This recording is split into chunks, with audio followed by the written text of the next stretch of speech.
Quick disclaimer before the video starts. This budget build series was originally meant to be released on the Crawler 79 channel when Tim and I were both working on that.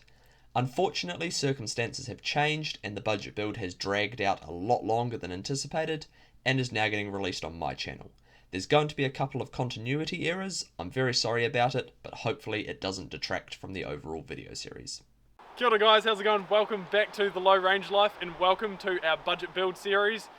Super excited to be bringing this budget build series to you guys. The idea of it is to do a realistic budget build. There's so many other channels that have already done budget build series, but they're all unrealistic in terms of budget, in terms of fabrication, or in terms of like building a vehicle that, you know, is a one-time hero to get clicks on YouTube. Whereas what we want to do, we want to show you guys a genuine build that Matt's actually, it's his personal vehicle, and we want to show you what can be achieved on a budget and take you through the steps of initially setting up a four-wheel drive. Yep. So what we've decided to do is set a loose budget of $5,000. Might be a little bit to either side, but what we're going to do is, like Tim said, going to do the basics, show you guys what's happening. If you guys choose to do a budget build, we're not saying that if you spend $5,000 you can have exactly what we end up building. If you buy a different vehicle, for example, if you start with a Surf like mine or go get a Suzuki or something, the mods you choose to do might be slightly different to what we're doing. But in essence, we're just showing you that if you spend your money in the right places for not that much investment, you can go out and enjoy the tracks that we're doing. Something that should also be noted is that a lot of the parts that we've purchased to put onto this truck were not purchased at the same time. We did have to wait for quite a while for the right deals to pop up on Facebook and Trade Me. Some of the parts we've had purchased for approximately a year now. So we're not saying that if you go out and just try and buy parts straight away that you'll be able to find the right deals. Sometimes you've just got to be patient and eventually the right deal will pop up. Yeah, so with that, the $5,000 budget, I just want to reiterate, $5,000 to buy and build. It's not buying the truck and then $5,000 to spend on it. The whole package is for $5,000. So the loose rules we've set ourselves is no fabrication. If any fabrication needs to be done, we'll budget that in the total bill. The other rule that we've set ourselves is that we can sell parts from the original vehicle to recoup costs. So that will help us massively as well, keep, you know, the whole lot under $5,000. And yeah, that's pretty much the rules. In terms of goals, we want to, once the truck's done, we want to be able to go and take it over to the West Coast, show you guys that you can do some mid-level West Coast tracks. We'll take it camping as well, and, you know, essentially show you guys that you don't have to get a junk vehicle for $5,000, you can build something decent. So with that, let's show you the Disco 2 that we chose to pick up for this build, and yeah, give you a walk around. Alright guys, this is the vehicle that we have chosen to buy. It is a 2001 Land Rover Discovery 2. It is the V8 model, which means it is very thirsty and will sound good. It comes with an auto gearbox, which is something we'd recommend looking for if you're a beginner for off-roading. Just gives you a little bit more control when on the tracks rather than having to deal with a clutch. So a couple more reasons that we went with a Land Rover and not another type of vehicle mainly comes down to bang for buck. You get a lot of vehicle for the money that you can buy these for. Stuff like you get beam axles both ends, you don't have to deal with a weak IFS, disc brakes on all corners because drum brakes are an absolute nightmare off-road, coil suspension, quite nice for ride comfort, and someone I know has a problem and has a lot of Land Rover parts. This vehicle comes equipped with some beautiful 30-inch road tyres and also features ACE and traction control. So yeah, when it came to buying this vehicle, we probably looked for about 6 months before finding the vehicle that we're after. One of the biggest tips I can give you when it comes to buying the vehicle that you're going to work on is buy the nicest vehicle that you can. This vehicle is almost too tidy for what we're planning on doing with it, but it just pays for itself. You don't have the problems to deal with. Often, you know, if they've been looked after well aesthetically, it also has been looked after well mechanically. Spend a little bit more in terms of your initial purchase and you'll often save a lot of money. Also, Matt mentioned it's got ACE and traction control, which is one of the key reasons we went for this over a Discovery 1. The traction control is incredibly good in terms of making up for the fact that we're not going to have the budget to put twin lockers on this, and we're still wanting to do some hard tracks. And then this model doesn't have a centre diff lock, however it is easy to refit. Also, another reason for Disco 2s is they're just a really nice chassis. The suspension arms are really nice and long. They've got really wide axles and relatively strong, definitely stronger than a Discovery 1. Really do your homework when it comes to buying your vehicle, and you'll thank yourselves later on. Now that you've been introduced to the vehicle, here are a few clips to show you how it performs in stock format. You can currently see the traction control doing its thing and helping to get me over these slippery routes. Just recapping on the whole budget build series as a whole, like I said, rough budget's $5,000. If we go slightly over or slightly under, it's not the end of the world, but that's the rough target that we're aiming for. As we also mentioned, you can build whatever vehicle you want. By no means do you have to go out and buy a Land Rover. Just be aware that this is a generic sort of build series that we're trying to do. Most of these mods are going to be compatible with vehicles, but obviously if something we do doesn't suit the vehicle that you're doing it to, don't feel pressured to go out and buy it just because we're done.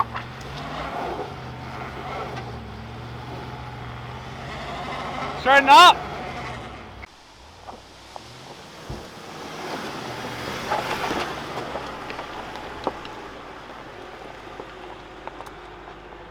That's more like it. Not bad for a stocker.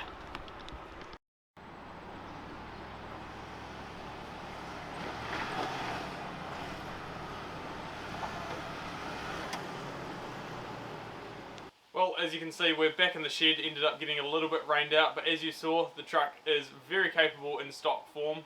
So if you've got a stock four-wheel drive, we encourage you to get out there and use it, because the number one modification, as we said before, is seat time. That'll get you further, and plus it's just awesome getting out there with whatever you have. So highly encourage you to do that. Anyway, Matt, let's take a look at the budget. Right, so as we mentioned earlier, I purchased this truck for $3,600. Between that purchase date and where we are now, having filmed the first episode, I have sold the winch bar that it came with for $800, and I have also sold the Nanocom scanner that it came with for $600. So that's already recouped $1,400 worth of cost out of the truck, bringing the total down to $2,200 that we have invested in this thing. Sweet, so that leaves us with $2,800 to play with. Obviously there's more things we'll try sell off this so that we can do plenty more mods, but yeah, exciting times coming up. So at the end of the final episode, we were $2,200 into the build. That's including buying the vehicle and selling a couple of things off it.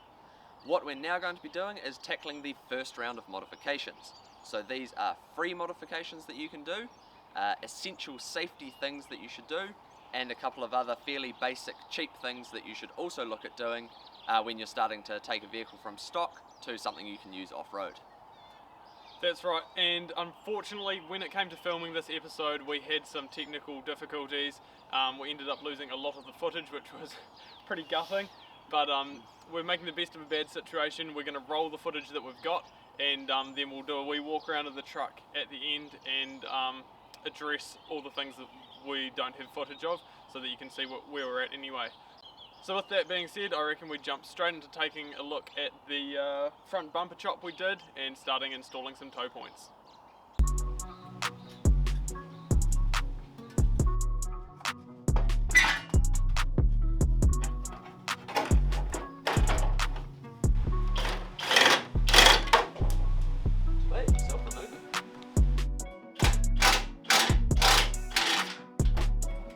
I think your bracket's going to need some persuasion.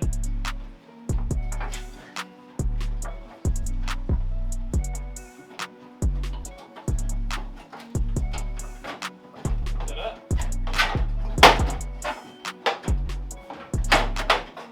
Right. What is still connected? These. Nothing more.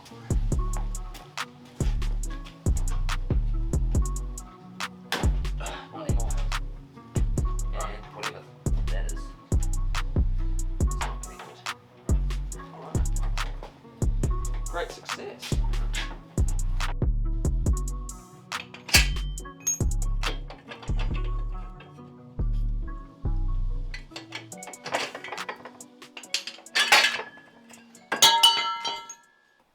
So here we have the recovery points for the front end of the disco. These are from Kingpin Design and Fab. They're an awesome company over in Aussie who have helped me out with my personal rig.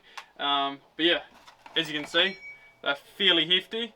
They are 16mm plate, and they're one of the few companies that actually do tow points for disco too. So definitely worth checking them out. I'll leave a link in the description below. But I'll take one over and I'll show you how it sits on the vehicle. So almost all Land Rovers have the same bolt pattern at the front of the drum irons on the chassis rail, and they literally will just sit like that, and 2 bolts through there. It's always suggested when using something like this where you're only going off 2 bolts right off the front of the chassis that you use a bridle strap so that you're pulling equally from the chassis, not trying to yank one side only. But yeah, these are a great way to get some affordable points on your vehicle. These are $150, so we'll slap that in the budget tally at the end of the video.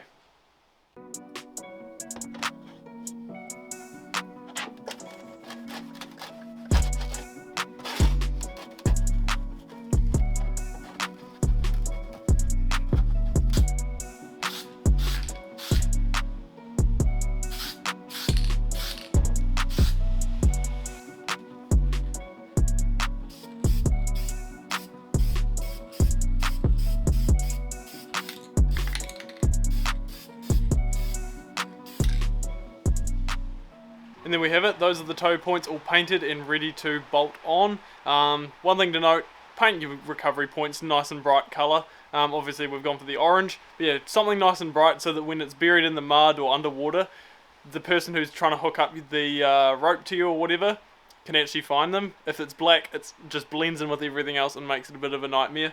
Anyway, the next step we're going to tackle is the front bumper. It hangs down excessively from the factory and everyone loves free upgrades, so we're going to trim it along one of the body lines and yeah, lose the bottom half of it, gain us a little bit more clearance.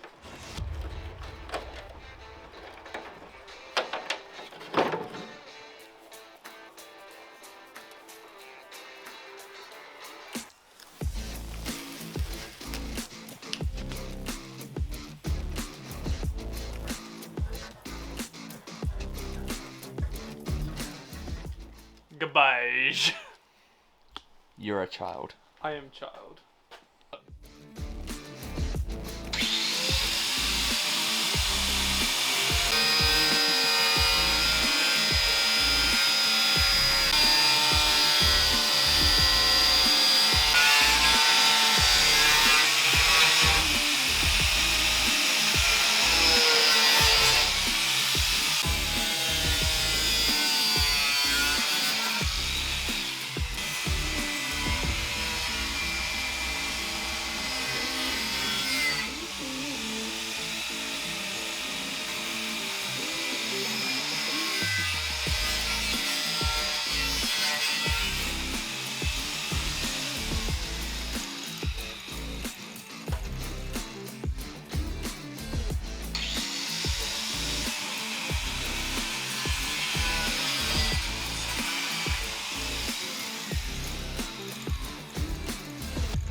Alright guys, so these are the pieces that bolt to the front of my chassis and give me a mounting point for the bumper.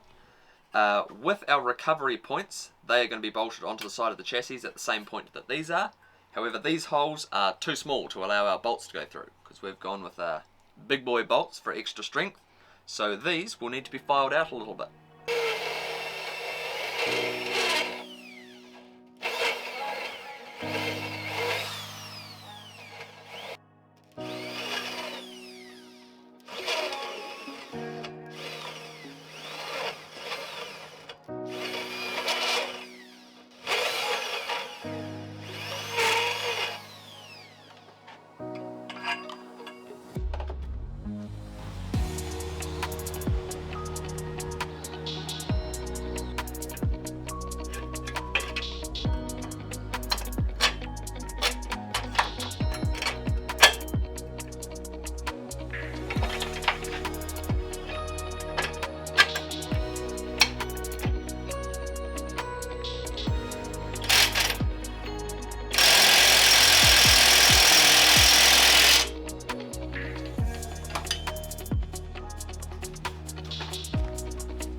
pass open? Yeah, let's just give me one lock, so.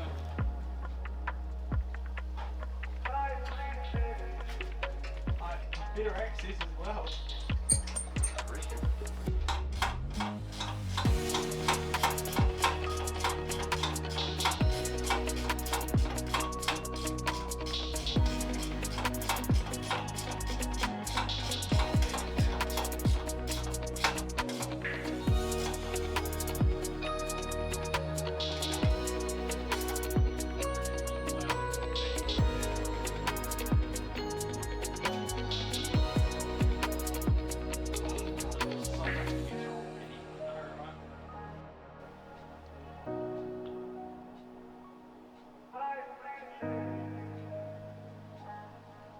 Well, there we have it. We've got the trimmed bumper back bolted up and the Kingpin Design and Fab front toe points on.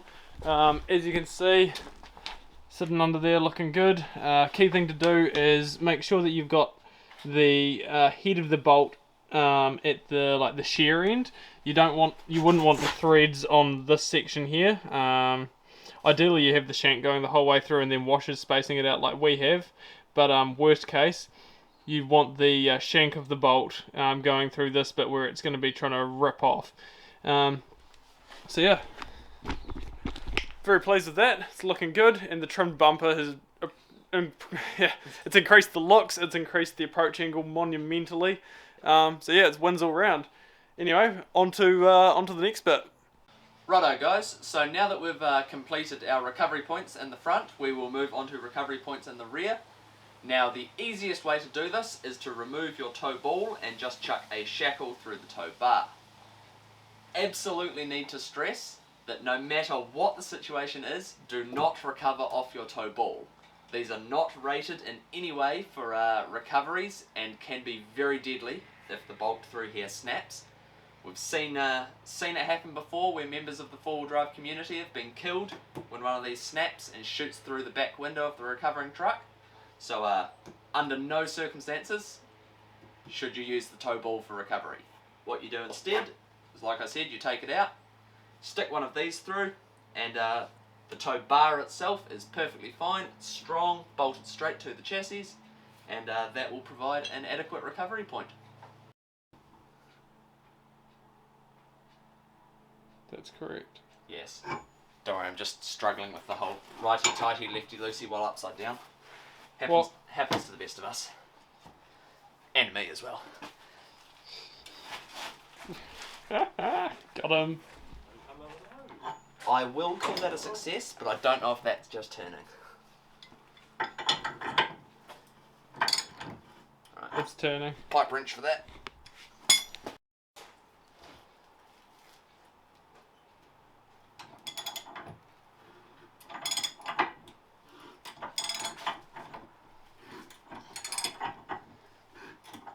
Wow, this is a heavy ratchet to hold upside down.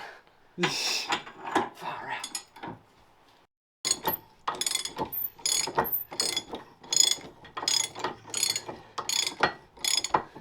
Pretty jammed on. Sick. Or did that just hit you in the foot? See kids, this is why we wear proper work boots and not safety slides. This is why we wear safety slides, because then the ratchet automatically avoids you. Because who did it hit? You're gonna do that.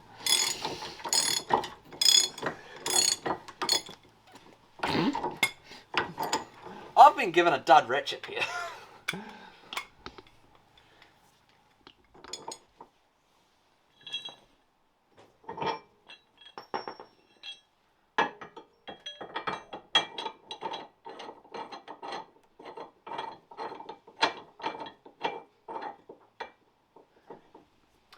Alright guys, well there you have it. One shackle installed with a minimum of effort. It's not an ideal solution for long-term performance of the vehicle. Obviously this tow bar does hang down quite a long way and is seriously affecting departure angle. However, it's a perfect place to attach your recovery point for getting started. It'll get you out on the tracks and will allow you to be safely recovered if you need it. It's worth checking if you're going to do this, just checking where your tow bar is actually bolted to. I said earlier that they're bolted to chassis. which they often are, but if it's aftermarket and has been installed by just a previous owner, it's definitely worth checking to make sure that it is properly attached. Righto, and that is as far as the footage goes. From there we lost all the rest of it, like a full day or two's work, which Sucks. yeah, it really sucks. There's no two ways of putting it. But anyway, we'll take a look at what we did do, and then we'll take a look at the bits we didn't film as well.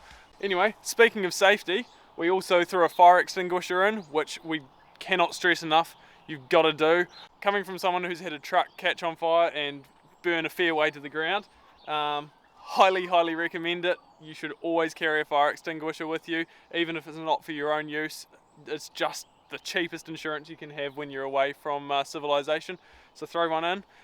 We'll take a look at how we installed it. Righto guys, so as you can see I have gone for a 2 kg fire extinguisher.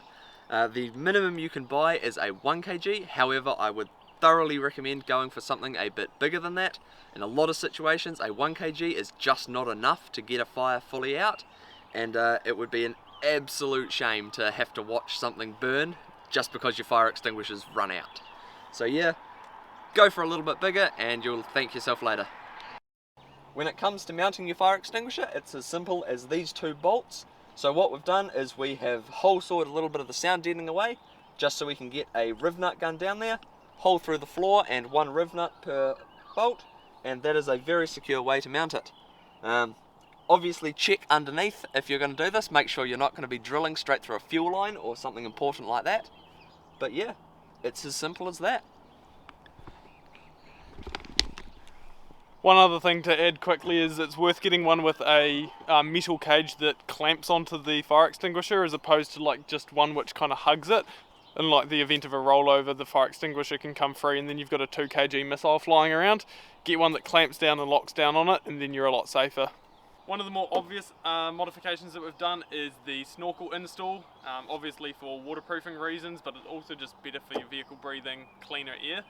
We've not fully finished installing it, we've not plumbed it up because the guard is coming off in the next episode, so you'll see more of the snorkel later on. But key things we want to touch on, having the snorkel head facing backwards is a very good move for off-roading. You've not got a hook to catch things. Any water bow wave that comes up your windscreen doesn't get sucked in, and most importantly, snow driving is not going to have snow floating down the snorkel hat and getting into your airbox. We also took the airbox out and there's a small drain hole in it. We sealed that up. It's very important to remember to do so if you're wanting a fully sealed intake system. You just have to then bear in mind that you're going to get water sitting in your airbox and you will have to dry it out. But that is better than having a hole in your airbox that you can just suck a bunch of water in when you're in a deep water crossing. The other thing we did was change out all the hardware from the cheap junky hardware that it comes with to nice stainless button heads. It's a really easy way of making your install look far more professional and way cleaner. We also threw some paint over the brackets because this snorkel was not in stock anywhere new at the time. So we got this for $100 off Facebook, and someone had just absolutely coated it in silicone and the metal plates were all rusted. So gave it a good recondition and threw it on. $100, it's a great way of protecting your motor.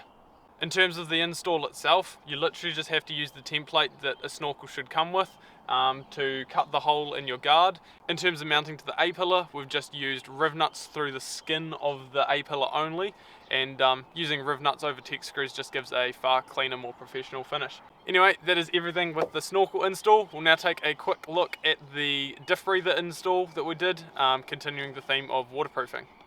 Alright, so in addition to your engine needing to have clean air coming into it and not water, every vehicle requires that for other driveline components. Now these Discovery 2s, they already have very high breathers for the front diff, the gearbox and the transfer case. However, the breather for the rear diff is quite low. So what we have done is we have just extended it using some irrigation hose. Cost us like $10 from an irrigation warehouse. We've just extended it from where it originally sits, somewhere down here. We've just extended it up to behind my rear taillight. So that's nice and high. If I'm in water this deep, then I've got more serious problems. For the final free mod, we decided to remove the 6th and 7th seats. They're quite heavy and right at the back of the truck, which is a terrible place to have unnecessary weight. Disco's are already very heavy in the bum end, and yeah, not a good spot to have weight. So we whipped that out. not a huge difference, but every bit helps, especially when it's so far back. So that is literally everything you would need to go and hit the tracks and get into it. Obviously still on road tyres, no lift, things like that, but don't let that stop you guys from getting out into the outdoors and learning what your vehicle is capable of. We highly recommend, once you've done these basic mods, that you get out there and A, get seat time, because that is the best modification you can do for any four-wheel drive, and B, work out what your vehicle needs and doesn't need.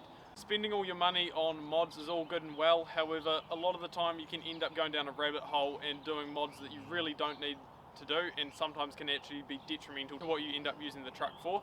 So spend some time out there, just drive it as it is, get out there, enjoy it, and work out what you want to do. So with that being said, guys, that brings us to the end of this episode. We really hope you've enjoyed watching and that it has been informative and has potentially inspired some of you to do a build on your four-wheel drive. If you did enjoy it, leave us a comment letting us know what you thought, leave us a like on the video and share it around. In the next episode, we are going to be tackling the suspension and tyres of this vehicle, so you're not going to want to miss that one, so subscribe to stay up to date. Thanks for watching, and we'll see you in the next one. Catch ya. See you guys.